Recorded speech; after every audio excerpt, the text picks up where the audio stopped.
At the beginning of the film, we encounter a scene where a criminal group is on their way to collect white goods for a transaction with this fat client. After traveling quite far, the fat client asks to rest for a while. But the drug dealers don't know that this client is actually a police informant. The fat guy had sent his location to the police, and they had instructed our main character, Lazai, to target and aim at the suspects. He had identified the position of the allied informant and was ready to act. But right after that, the criminal mastermind receives a call. He realizes this isn't a real customer, so he punches the informant and pulls out his gun to deal with him on the spot.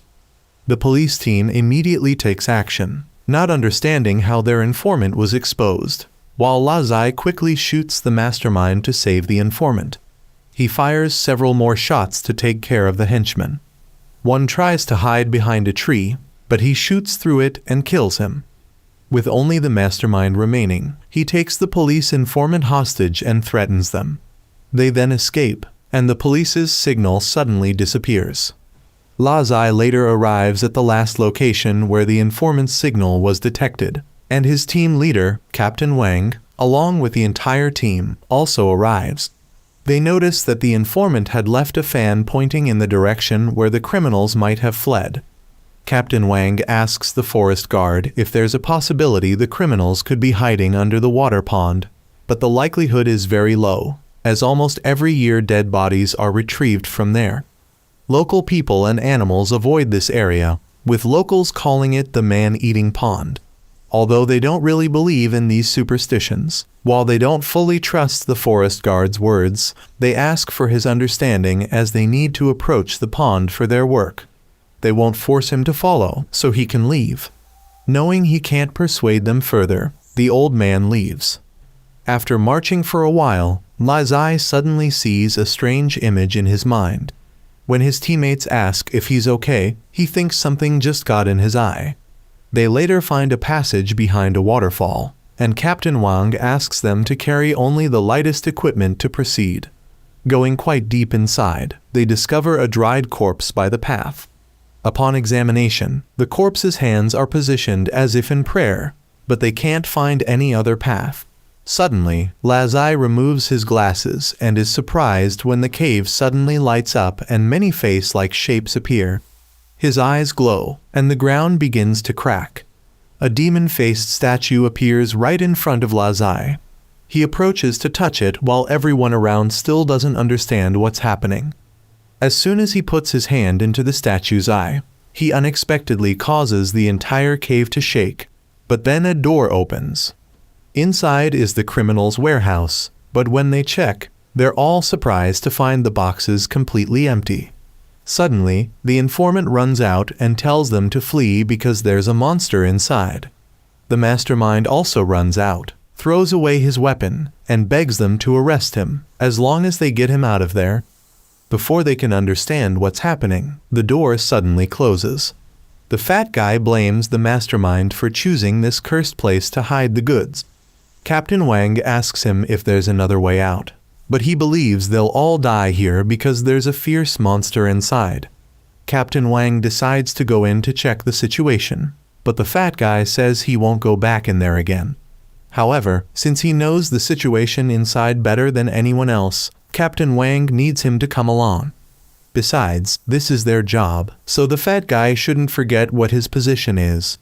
Lazai gives him a gun for self-defense. They then proceed inside and reach the second exit. The mastermind opens the door for them and demands they try their best to get him out alive. Captain Wang asks them to stay alert. While moving inside, Lazai asks the fat guy why he wasn't afraid when he had a gun pointed at his head in the forest, but is scared now, to which he replies that you can't negotiate with monsters, but you can with people. 2 soldiers in the group are then caught and killed by the monster that rushes toward them. The team unleashes all their firepower at the monster, but when it shows no reaction, Lazai and a teammate move forward to check the situation. They find the soldiers' bodies but no monster. It suddenly appears and swiftly moves across the cave's stone pillars.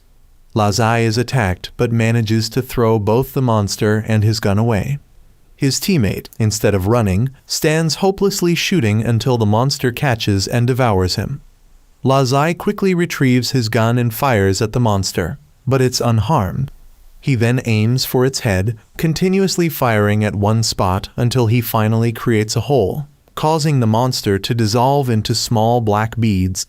Just when everyone thinks it's over, these beads unexpectedly roll in one direction, and suddenly dozens to hundreds more monsters appear and advance toward the team. They block the cave entrance, forcing the team to retreat while maintaining distance from the monster horde. They run onto a wooden bridge, and Lazai, being last, cleverly shoots one side of the bridge to collapse it and cut off the monsters. However, the creatures climb the walls to pursue them. One crawls under the bridge and grabs the fat guy's leg, but Lazai manages to hold him and shoot the monster down. When monsters nearly catch Lazai, Captain Wang provides covering fire from below.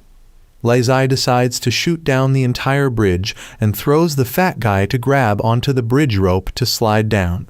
Both slide down, and just before hitting the rocks, Lazai catches and helps the fat guy descend safely. But now the group is cornered by the monsters. Suddenly, a tower in the distance lights up, and from a door, the forest guard appears. He says he had warned them, but they wouldn't listen. The mastermind recognizes him as the one who suggested hiding the goods here and who revealed that the fat guy was an informant. He had originally planned to lead the drug dealers here for the monsters to kill them, considering it a way to eliminate harm to the people, yet Captain Wang's team still stubbornly entered. When Captain Wang asks who he is, the old man says he doesn't remember anymore. He then blows out smoke, causing multiple smoke columns to rise around them. He transforms into his true form as a sorcerer, saying no one who has seen his true form has survived. He commands the monsters to attack, but surprisingly, Lazai slashes and defeats a monster in one strike. Lazai's eyes glow again, and he holds a strange knife. Without hesitation, he charges forward to eliminate monsters and protect the group. The monsters begin to fear him and retreat. The sorcerer is shocked that Lazai is connected to Wu Mayan.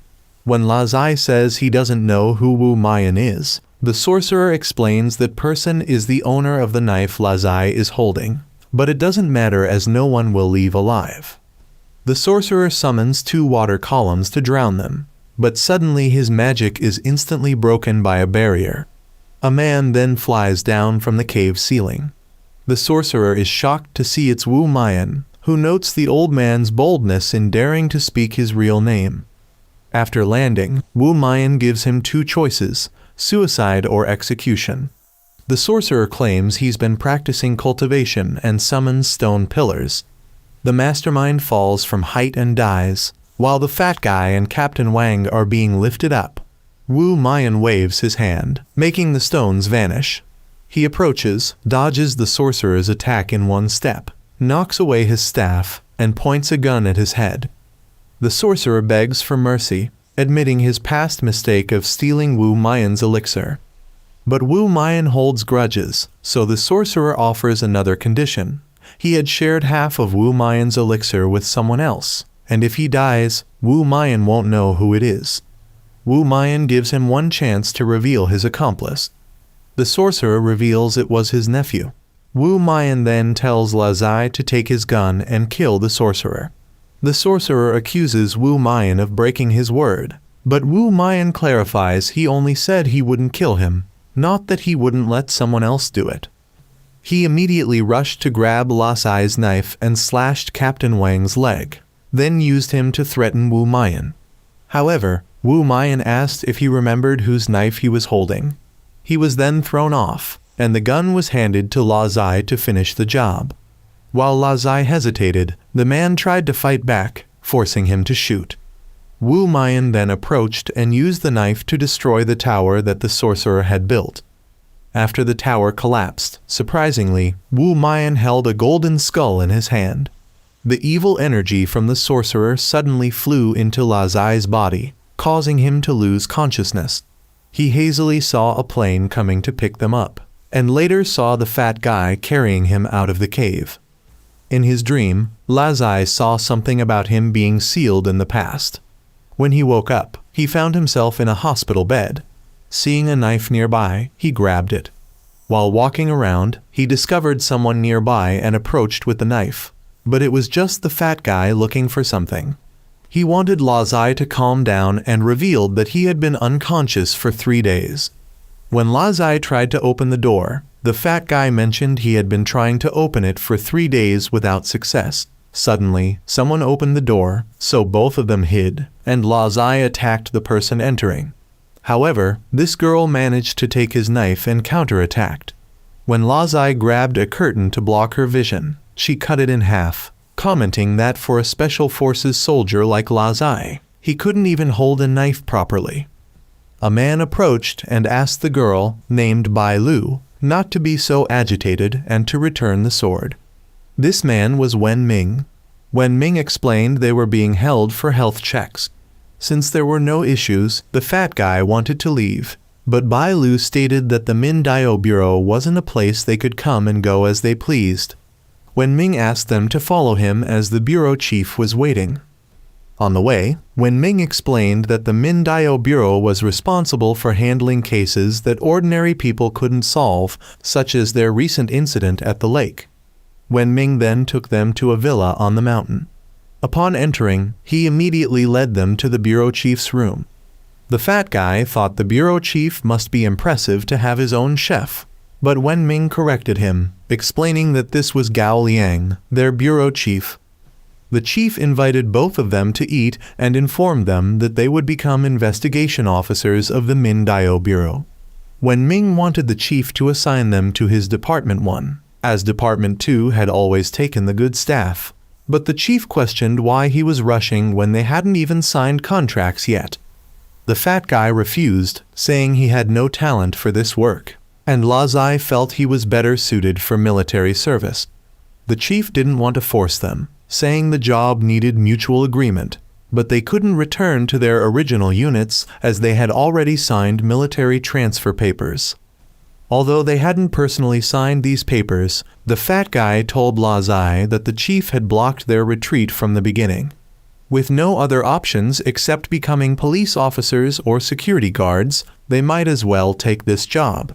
When the fat guy asked about the job's difficulty, the chief mentioned that while challenging, the benefits were 10 times better than their previous jobs. Hearing this, both accepted. Wen Ming then led them to his department. According to the contract, this would be a lifetime job with no end date. He then took them below the villa to a massive base and their workplace. Upon entering, they met Pu Jun, who was fixing a toilet and known for breaking things in the room. When Wen Ming asked about the others, he learned they had all been borrowed by Department 2. Wen Ming was angry that the other department head had taken his people without permission. Shortly after, Bai Lu came to tell Wen Ming to get the new staff their equipment before closing time.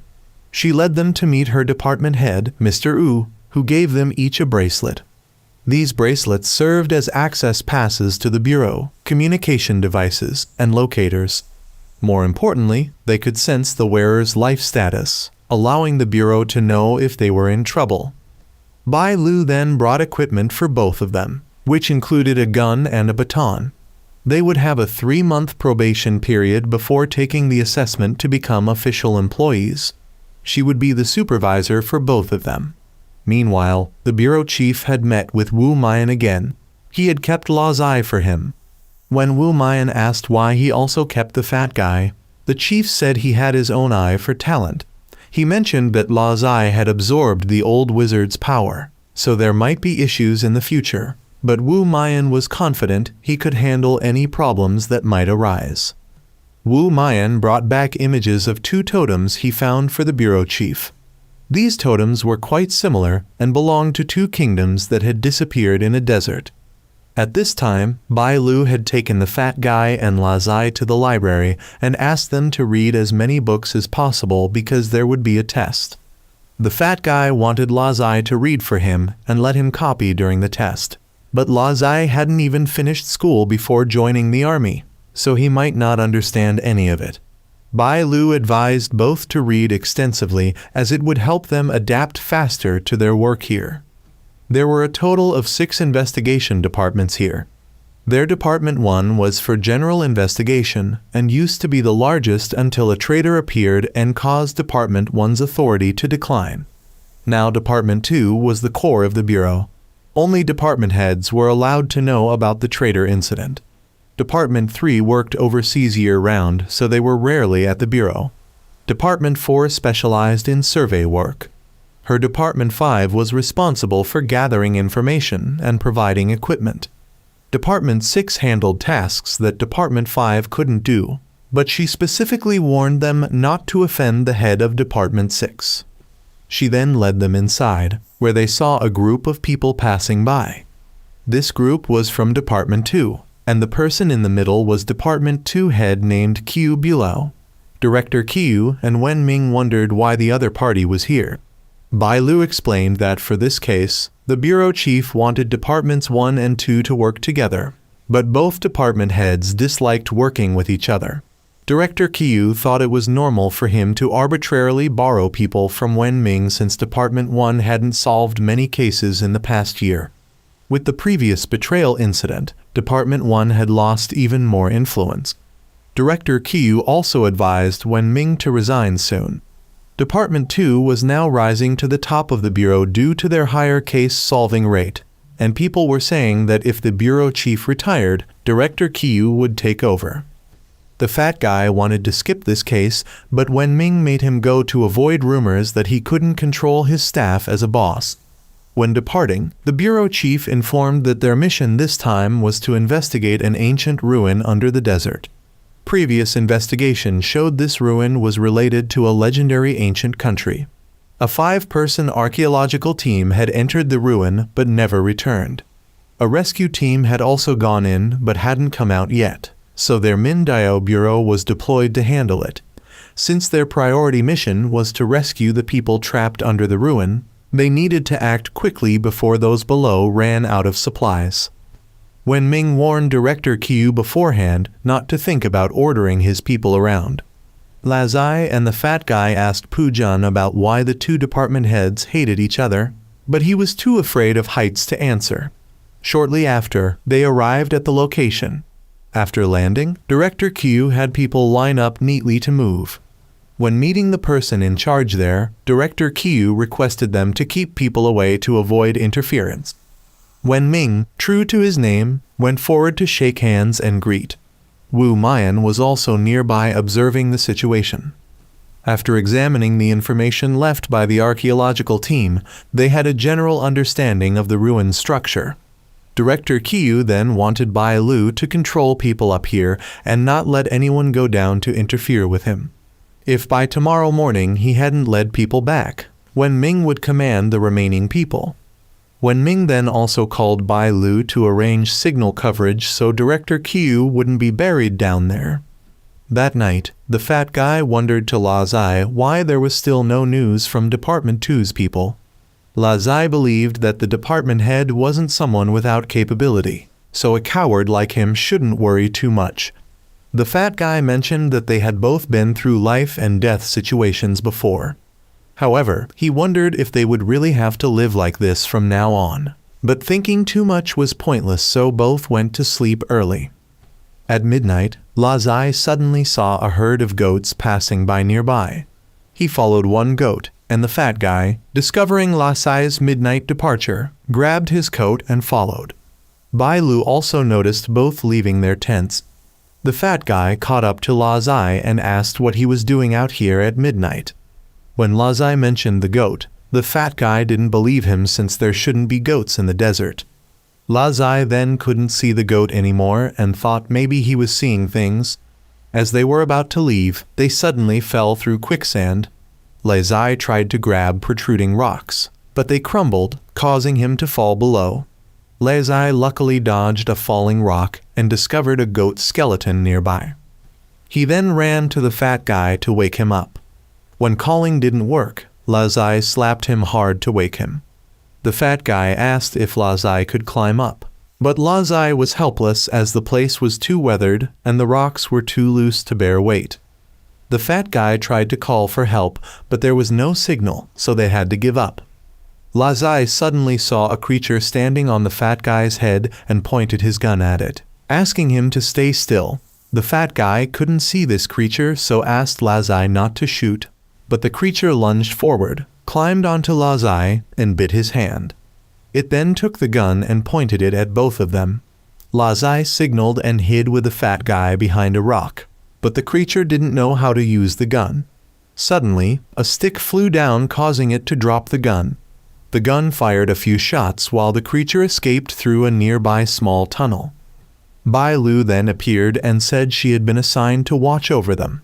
She wanted to see where this small tunnel led, so she crawled in to check. While crawling, Bai Lu realized the stone pillars here weren't normal. She recognized them as dowry that a king had offered to this country, but the king of this country worshipped an evil religion and caused a taboo that led to divine punishment, burying the entire country in sand. This must be the location of that country. Bai Lu then created a 3D model to observe, but the fat guy wanted them to find a way out first. Lazai wanted him not to rush, as Wen Ming would surely send people to find them. Suddenly Bai Lu discovered something and told the fat guy not to touch anything, but he had already activated a button on a pillar.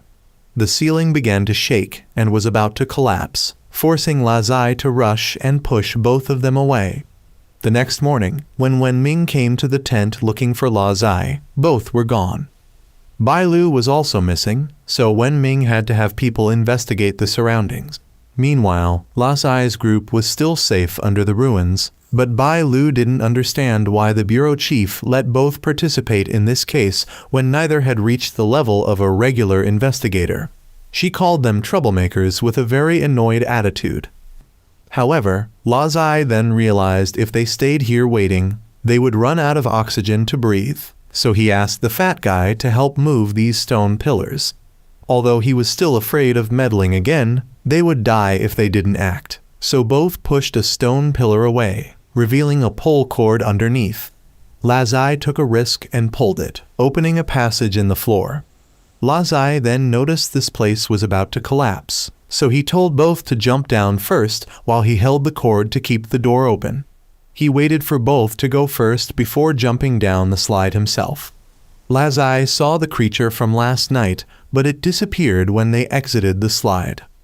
The three then followed a path that led straight to what appeared to be the king's tomb. After looking around, Bai Lu asked Lazai and the fat guy to pry open that coffin. They tried but couldn't, so Bai Lu came to check and saw this coffin was made of bronze. People of that time believed that if buried in a bronze coffin, the soul couldn't transcend, so it seemed this king was framed by someone and trapped here. She then suggested they needed specialized tools to open the coffin, but Lazai took out his knife wanting to try prying it open with it. Bai Lu wasn't very confident but still let him try, and Lazai actually managed to pry the coffin lid open. They discovered inside was a wrapped corpse, and when Bai Lu looked at it, she realized this wasn't the king because the facial features didn't match those of people from this buried country. The fat guy then fumbled around in the coffin and suddenly fell straight down through a hole. When both asked him about it, he said it was quite dark down there and there were some paintings. Bai Lu also decided to go down to check, while that creature continued observing the group's movements. Wen Ming was very worried at this point, so he called Bai Lu's Section 5 chief to report that there was still no news from Director Qiu and Lazai's group of 3 had gone missing.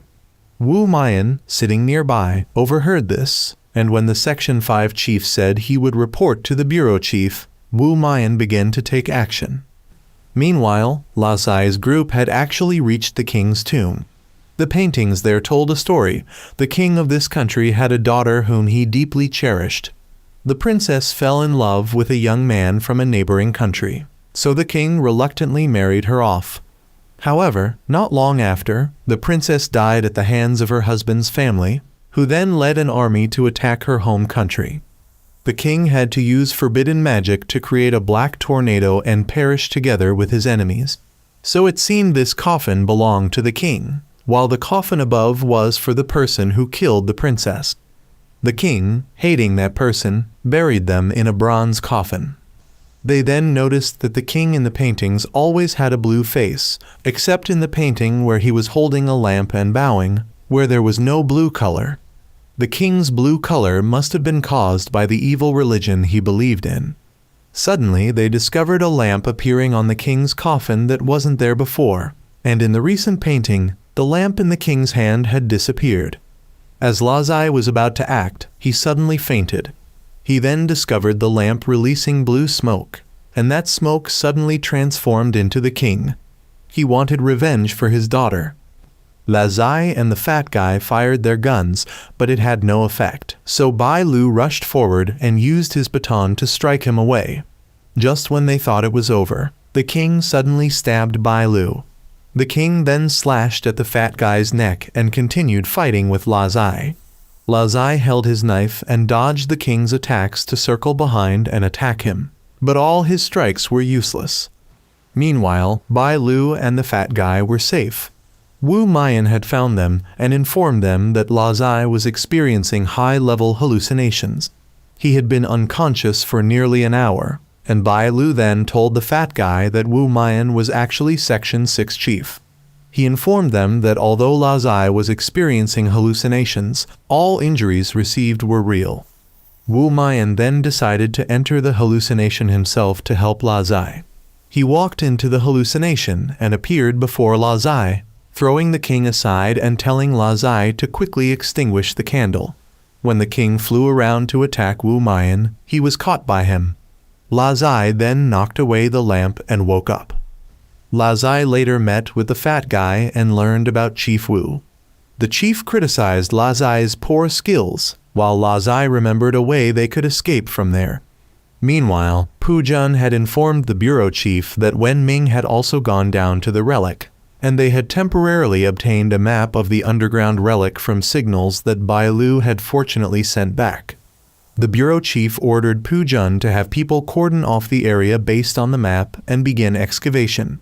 Shortly after, someone came to inform Pu Jun about receiving signals that might be from Wen Ming, and the signal location was in the central area.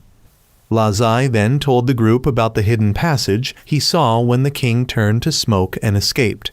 They later opened a hidden door, but inside was another formation. Bai Lu suspected that the earlier hallucination deliberately revealed information to Lazai to lure everyone into this second formation.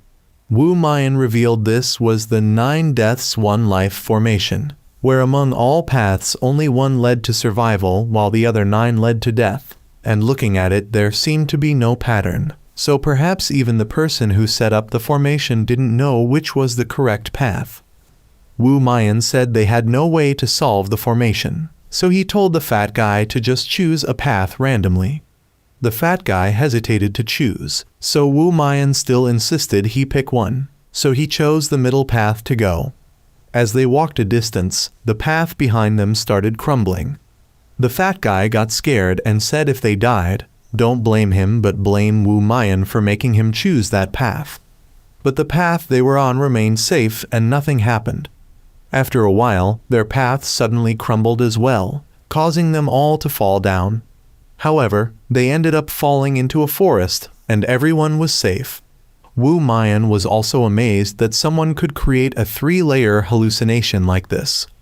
They then discovered Director Q and Wen Ming were underwater, so they swam down to rescue them. But when they pulled them up, the fat guy got tangled in some algae underwater and was pulled back down. Lazai swam down to cut the algae and rescue the fat guy. When they got back to shore, they were able to revive Wen Ming. The fat guy asked how the two ended up there, and Wen Ming said he went to look for the 3 of them, and unexpectedly came across Director Q in the water. So he went to save him but got tangled in the algae and pulled down. Suddenly, Director Q woke up and came at Wen Ming with a sword. The fat guy thought Director Q wanted to settle the score with Wen Ming there, so Lazai went to block his attack, but was knocked back. He suspected Director Q was affected by the hallucination. The two then had to restrain Director Q, while Wu Mayan just threw something into the water. The water then burst into intense flames, and he said the water was the agent causing the hallucination here. Director Q snapped out of it. Wu Mayan said the lamp in the tomb came from this water. Suddenly, the creature that had attacked Lazai appeared in the tree branches. The group shot at it, but it moved too fast, so Wu Mayan threw fire to knock it away. He then let it come at him and unleashed a dragon fire to defeat it. The group then escaped the hallucination. The fat guy thought Wu Mayan should have intervened earlier, but Wu Mayan said if they let the fat guy do everything, what would they do with their salaries? They later found the missing people, and it seemed they were in a death-feigned state from having their Kai channels blocked. Pu Jun had also dug a way down, so they took the injured people out first. The fat guy noticed some valuables and wanted to take a few, and he found a necklace and asked if it was Lazai's, but Lazai just thought it was someone else's, so he would return it. Wu Mayan recognized the symbol on the necklace as familiar. The team then headed back after completing the rescue mission. The fat guy accidentally discovered some jade stones in his clothes. When Ming decided to divide them evenly, and Wu Mayan also took one, telling Lazai to come see him at a certain address after this case and not tell anyone else. Bai Lu then came in and demanded to know what they were hiding and forced them to hand it over. Not long after, back at the office, when Ming invited the fat guy and Lazai for drinks after completing the mission, as they had made significant contributions to help boost the reputation of Section 1. The Section 5 chief also came to drink with them, saying they should drink by the bottle, not cups. When Ming quickly downed a whole bottle and started getting drunk, saying the two new employees were the real stars, so he gave a bottle to the fat guy, who also drank it all and passed out from low alcohol tolerance. Lazai tried to leave but was held back and forced to drink. The next morning, Lazai realized he had training, so he woke up the fat guy, but found him unexpectedly turned blue. Lazai had to take him to the medical department, but on the way they ran into Bai Lu. She examined the situation and took the fat guy to her section chief, who said it was likely from drinking the water in the tomb, and they just need to do an MRI to remove the discoloration. While they were there, the chief also checked Lazai, but told him there was nothing wrong and let him go. A spy of Director Q's had reported Lazai's condition to the chief, making him wonder how Gao Yang could let this thing be in the organization. At this time, the fat guy has returned to normal. Now he doubts that Lazai has an acquaintance with Wu Mayan because Lazai has encountered accidents twice and Wu Mayan has come to rescue him. Not to mention that the old Taoist priest said earlier that Lazai's knife also belonged to Wu Mayan. Lazai did not believe it much, but suddenly both of them were arrested by Director Q's people. During this time, the head of Department 5 had gone to meet the director and Wu Mayan to report the research results and warn that Lazai would soon be eroded by the old Taoist priest's dark magic. Bai Lu suddenly came to report that Director Qiu had captured Lazai and the fat guy, and was now fighting with Wen Ming. Wen Ming came to demand the release of the people, but Director Qiu believed that Lazai had the potential to become a rebel like the one Wen Ming had recruited before. However, the director personally came here and asked Director Qiu to release the people, as he knew well what was inside Lazai. So he had the head of Department 5 closely monitor Lazai's condition. But Director Qiu still believed that they had not seen the coffin and shed tears, so the situation would happen again as before. However, the director dared to ensure that if anything happened, he would take responsibility himself. But Director Qiu had a condition that he would be the supervisor for the entry test into the organization in 2 months. Bai Lu decided that from now on, she must train both of them carefully, if they do not want to be under Director Qiu's sword. In the morning, they started by jogging, then training chemical synthesis, then gun shooting, wrestling, martial arts, and many other things. They had to train from 7 a.m. to 8 p.m. every day, and then they could rest. A month passed, and one day Bai Lu took both of them to go shopping. She noticed that the fat guy was best to lose weight, because he had been training hard for a whole month, but still didn't lose any fat. As for Lazai, he was carrying a bunch of things that Bai Lu bought. She then reminded both of them to try their best for the exam next month, because Director Kiyu would certainly not let them be at ease. If they failed, they would have to leave here. But if Lazai left the organization, the thing inside him would erode him to death, so he was forced to try his best to stay in the organization. A month later, the exam was held. Director Kiyu said that their mission was to capture a person who was said to have eaten the poultry of the village in recent times, and he was currently hiding in this house. They had 30 minutes to bring the person back alive. It sounded easy, but they still needed to be careful. After the two of them entered the house, they smelled a pungent stench. After checking the house and finding no one, they heard a sound behind the house, so they ran out to see the target eating raw chicken. Lazai realized he was possessed, so he quickly ran away. The two chased after him, and he kicked the roof tile down to make the fat guy fall behind and find another way to go. Lazai kept chasing and threw a stick to make him fall, but he pushed Lazai back and ran away. But Lazai still caught his leg, and when he tried to run, the fat guy jumped down from the roof and pinned him down. The mission was completed, and the fat guy was taken away. But Lazai was called to stay behind to clean up. Thinking it was just cleaning up the scene, but Director Kiyu said that Lazai was the one who needed to be cleaned up. The reason he brought him here was to easily hide the body. But Wenming and Bai Lu came to rescue Lazai, and the director also received a message from the director requiring him to release the person. A few days later, Lazai's group set out for a city to carry out a mission. As soon as they landed in the city, the whole group met a policeman named Yang Xiao, who helped them with the transportation work. As for Director Kiyu and Wenming, they were now allowed to go on a trip to erase their grudges. The two were exiled to an island for a week as punishment, and Bai Lu also gave Lazai a drug to suppress the thing inside him. The fat guy also asked Yang Xiao about the mission they needed to do now. They needed to investigate the mysterious phenomenon of people suddenly falling into a vegetative state while walking on the street and being sent to the hospital. Initially, they thought this was just a simple case, but then similar incidents kept occurring every few days, so they had to pay attention to this case. Lazai suddenly felt hot in his body, so they suspected it was a side effect of the medicine and took him to the hospital for examination. When they arrived, Yang Xiao informed them that unconscious patients were all taken to the hospital basement to avoid excessive media attention. There, both of them met Director Lam, who was from room 4 and had arrived before them but also encountered troubles, so all three were needed for support. According to Director Lam, all victims had the same mark on their bodies. Yang Xiao would later arrange accommodation for Lazai's group so they could begin investigation in the following days. That night, while Lazai was discussing with Fat Guy about whether this medicine really worked, Lazai received news that Director Lam had an incident.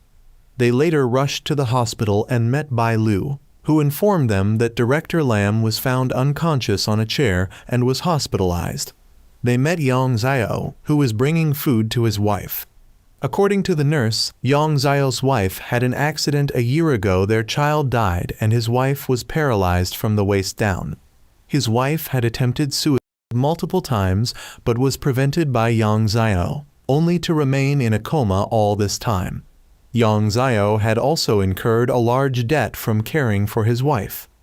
Lazai's group then went to Director Lam's place and encountered Wu Mayan, who was already there. He informed them that Director Lam had been possessed by an energy force similar to the one inside Lazai, but he had easily removed it and asked them to find something to contain this energy. Fat Guy found a water pot and asked Wu Mayan if he could extract the thing inside Lazai, but he couldn't handle this case. That night, Lazai woke up suddenly from a nightmare. Wu Mayan had extracted his consciousness to create an avatar so his body could rest while his mind could still work. He took Lazai into Fat Guy's consciousness to see. When they entered, it was a magnificent scenic spot, but going deeper, he discovered Fat Guy winning against all versions of himself in different types of chess games. Wu Mayan brought Lazai out and separated Fat Guy's consciousness too. He admitted the bureau chief was right, that Fat Guy wasn't ordinary. Wu Mayan asked Fat Guy to release that energy force, which Wu Mayan then grabbed and squeezed. It split into two and flew in different directions. Wu Mayan wanted both of them to search one path while he would handle the other. They later chased the black shadow to the hospital's equipment room. It hid inside, so Lazai went in while Fat Guy guarded the door. Suddenly the door closed and the shadow attacked Lazai. Fat Guy pushed the door open and came in. Then Lazai told him to call Wu Mayan using the red string Wu Mayan had given them. However, the shadow knocked the string into a water tank, forcing Fat Guy to run to retrieve it, while Lazai was controlled by the shadow. It wanted to take the old wizard's power inside Lazai. Since he was trying to escape from it anyway, he might as well let it have it. But Wu Mayan then arrived and began dealing with this shadow. He knocked the shadow away only to realize it was just a puppet. Fat Guy was startled because Lazai had died, but since this was just an avatar, there was no need to worry. Lazai in bed later woke up and knew that the shadow was just a puppet, so the controller must be nearby. Meanwhile, on a rooftop, several suspicious figures appeared and called the puppet controller Master, and this Master turned out to be none other than Yang Zio. During this time, Lazai reviewed the marks on the victims' bodies and found them familiar. Suddenly, they discovered insects crawling out from the marks. These were poisonous insects, and if they carelessly removed them, they would die and release toxins into the victims' bodies. What Lazai wanted to say was that this mark was similar to the symbol on a ring that Wu Mayan had taken from the tomb last time. Meanwhile, the people who came to find Yang Zio were there to request his return to them, as he had been wandering for too long, but Yang Zio needed more time. These three believed Yang Zio was still attached to his dying wife, but he believed there was still a way to bring her back. The leader, Lu Yun, said he would let Yang Zio do as he pleased, but first needed to hand over the location of this city's sacred artifact. However, he didn't know where the sacred artifact was because this city had changed greatly over the past 100 years.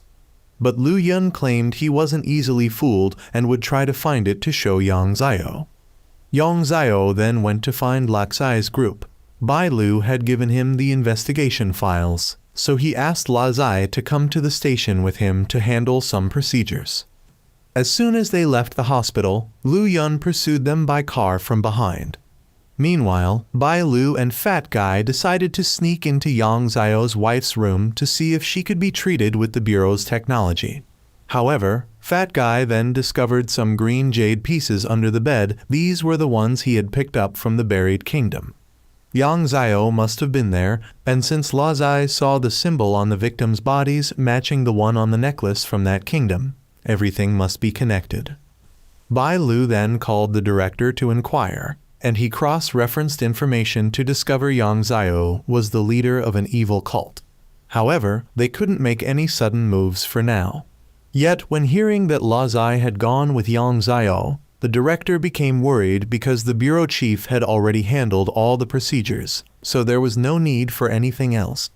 Fat Guy then called Lazai, who heard the news but didn't rush to act, only asking Yang Zio to take him back to the hospital. But Yang Zio knew the truth and told Lazai to stop pretending.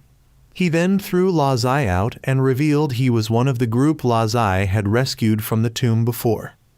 Lazai asked what he needed the old wizard's resentful energy for, and Yang Zio revealed he needed it to save his wife, though he would only know if it worked by trying. Lazai was then knocked down and was about to have his negative energy extracted when Wu Mayan texted Lazai to steal a car and escape. He was later blocked by Yang Zio, so he drove into a cliff wall to cause rocks to fall and crush Yang Zio while he escaped. He called Fat Guy and reported the location Wu Mayan had sent him, which coincidentally was where Director Lam said he had been attacked, so both sides decided to meet at that location. Fat Guy's group took a taxi to the meeting point, but the driver advised them against going there as it was an unlucky place.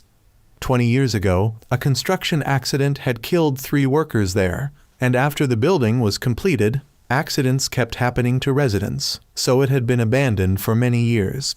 Lazai had arrived and was about to enter when he suddenly heard someone following, so he drew his gun, but it was Fat Guy and Bai Lu both had been kicked out by the taxi driver upon arrival.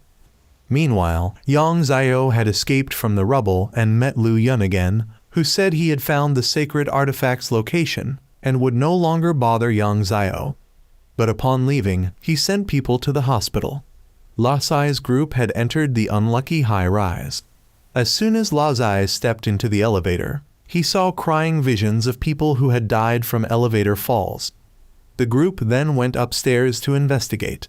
While climbing the stairs, Bai Lu suddenly heard something, so the group went up together.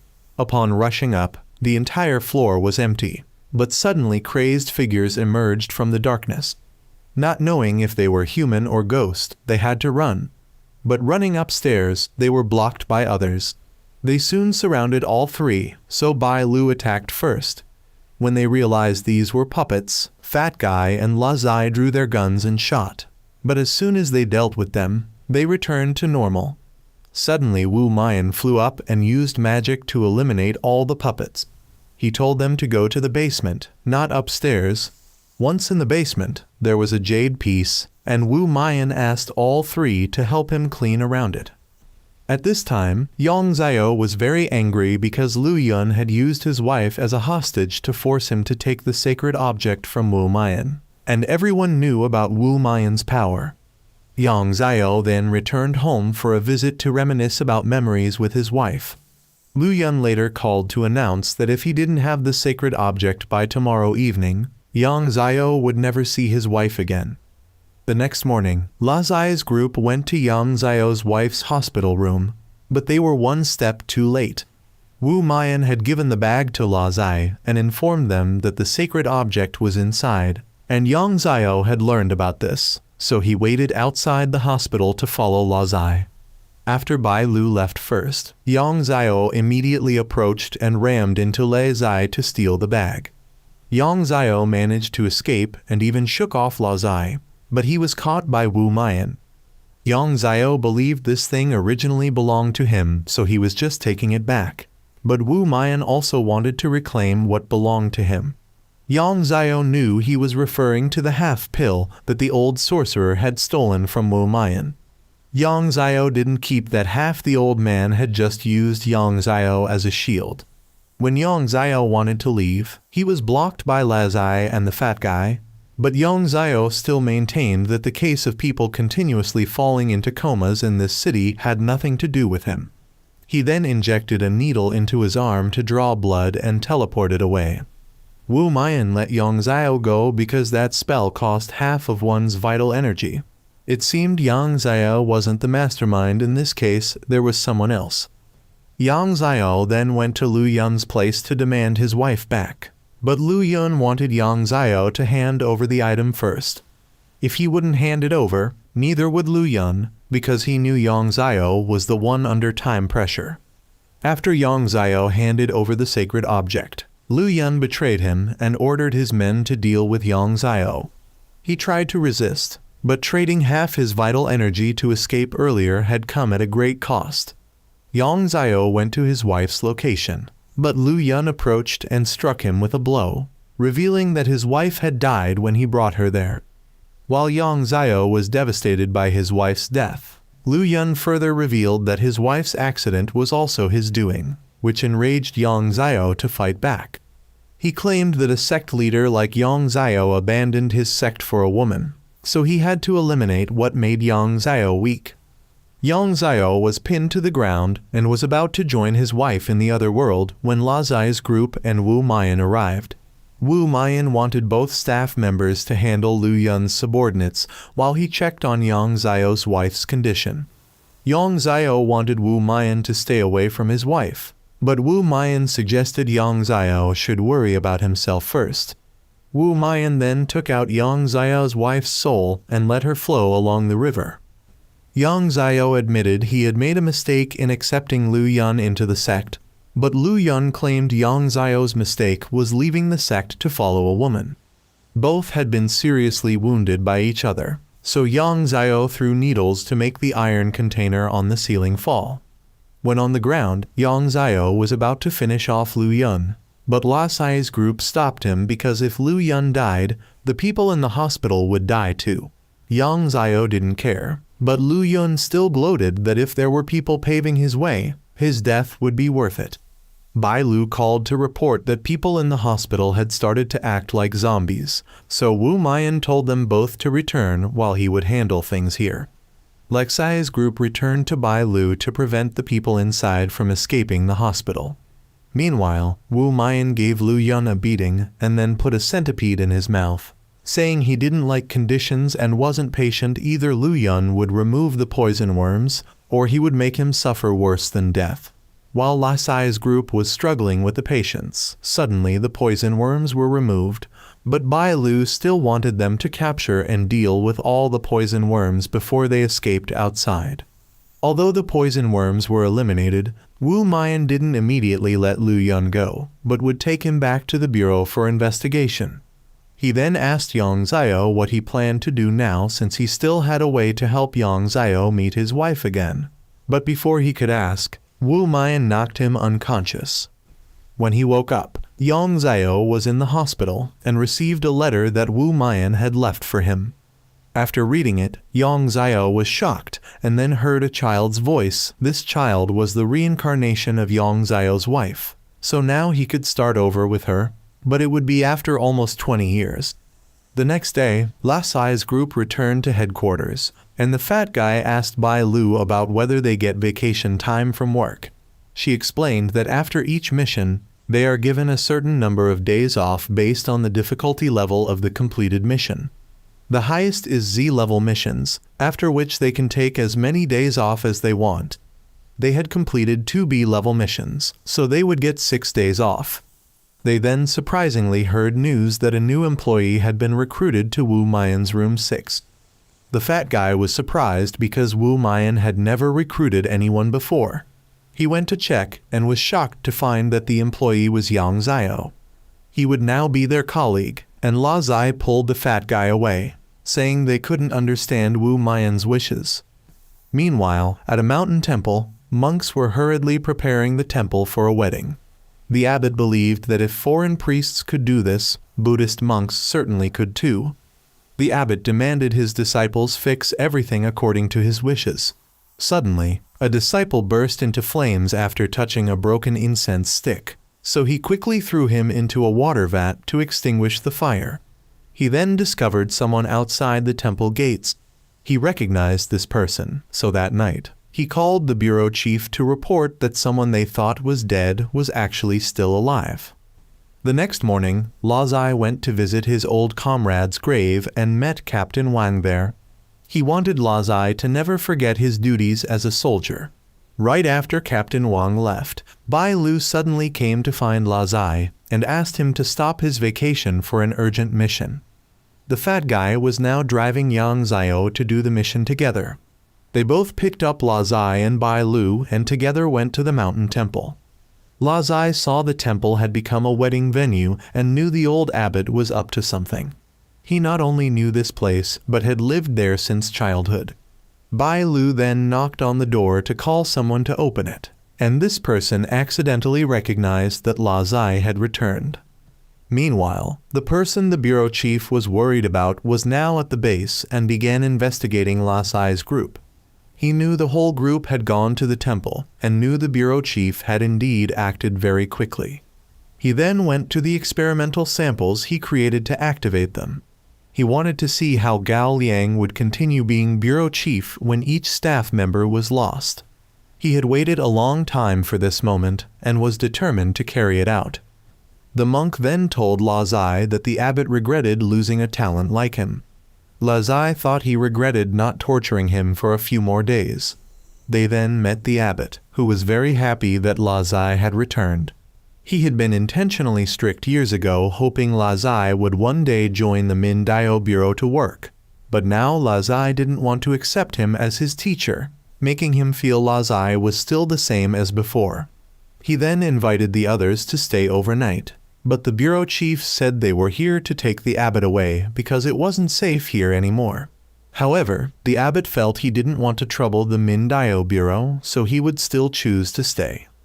Meanwhile, Mindayo Bureau staff were suddenly attacked by a group of monsters. Room 5's head-discovered staff were dying one by one and reported to the bureau chief, asking him to come quickly.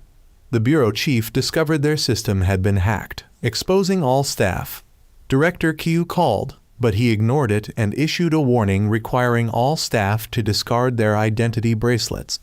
Lasai's group had just discarded their bracelets when they discovered the mountain temple was under attack, so Lasai wanted to go back to check, but they were attacked by a monster charging from the front. The fat guy reversed the car to avoid the attack, but after backing up for a while, another monster appeared behind them, so he steered to turn the car around and charged forward. The group was then chased by a horde of monsters. They kept pouring down from the mountain and even broke rocks to block the group's path. Even though Lasai had drawn his gun to shoot back, they were still too numerous, forcing him to give up. Suddenly, a monster jumped down from the mountain and crushed the engine at the front of the car, leaving the group now surrounded. The red eye in front appeared to be the leader of this pack. It then let its minions charge forward to attack Lasai's group. The group was forced to exit the car to fight while the red-eyed creature jumped straight up the mountain. While Lasai's group was struggling to deal with the monsters, Yang Zio was distressed because the phone containing his wife's photos was damaged. He then summoned a needle and controlled it to eliminate all the surrounding minions. Afterward, he destroyed the car and created dozens of other needles to launch everywhere to clear out the monsters. Yang Zio originally didn't want to help, but now it had become a personal vendetta, so he took action. He wanted the group to quickly head up the mountain to deal with the red-eyed creature, while he would handle these monsters. Bai Lu believed Yang Zio would be fine, so he told Lasai to quickly get moving. On their way, the group noticed that the city was also under attack. The bureau chief called Wen Ming, Director Qiu, and Department Head Lin to help mobilize their subordinates to rescue people in the city. Department Head No. 5 thought that the traitor could be among them, and the enemy must want the bureau chief to divide his staff to make them easier to deal with. But if he didn't help save people now, then who would? Director Q and Wen Ming both wanted each other to be careful and not die so they could still have someone to argue with later. It could be said that although they openly despise each other in dangerous moments, both were very concerned for their rival. Meanwhile, Lasai's group had returned to the temple and split up to search for the abbot. They later discovered the monk Lasai knew was unconscious over there, but couldn't get close due to the debris. Bai Lu had found the abbot, who was being attacked and thrown away by that monster. Lasai had quickly rushed over to stop the monster and asked the fat guy and Bai Lu to take the abbot to safety. Once stable, the fat guy immediately returned to support Lasai. The abbot also wanted Bai Lu to help the other two because he had once abandoned his teammates for the mission, which led to the current situation. The monster then charged at the fat guy, forcing Lasai to step in to block the attack and push it back. He knocked off its glasses, causing it to lose direction and get caught in a headlock by Bai Lu. The fat guy shot it so Bai Lu could get away and help Lasai rush in to behead it. But when they went outside, they discovered the abbot had disappeared. He had been captured by the mastermind up there, who also released a pack of monsters to attack them. Bai Lu recognized that person as Sanda, who used to be a colleague of the bureau chief and the abbot, but he was supposed to have died long ago. He believed that he had been betrayed by the bureau chief and the abbot back then but fortunately didn't die. So now he had the chance to return for revenge. The abbot advised Sanda to let go of his hatred, but he had come this far and couldn't just give up. He felt that he had been abandoned by both of them that year, only to become a creature that he himself despised. The pain of being burned had followed him for these 30 years. Sanda then noticed Lasai and revealed a secret to him, that he would die sooner or later. But what's more frightening is that he wouldn't die, but would become something neither human nor ghost like himself. The reason Gao Liang kept him and let him join the Mindayo Bureau was because he was a dangerous element that needed to be eliminated. He kept him to exploit his labor so that if he died, there would be no loss. But trust him, that one day the Mindaio Bureau would turn against him just as they're turning against him now. So he might as well follow him, and he would teach him how to use the power within him. As Lazai began to hesitate, the abbot rushed to grab Sanda, but he knocked the abbot down and started creating a fire bridge surrounding Lazai's group to gradually drain their oxygen. He knew the abbot wasn't afraid of death but feared involving others, so now he just needed the abbot to reveal where the map he needed was, because it wasn't by chance that the abbot built the temple right on the mountain where the map was found. He could wait for the abbot to speak up, but he feared Lazai's group couldn't.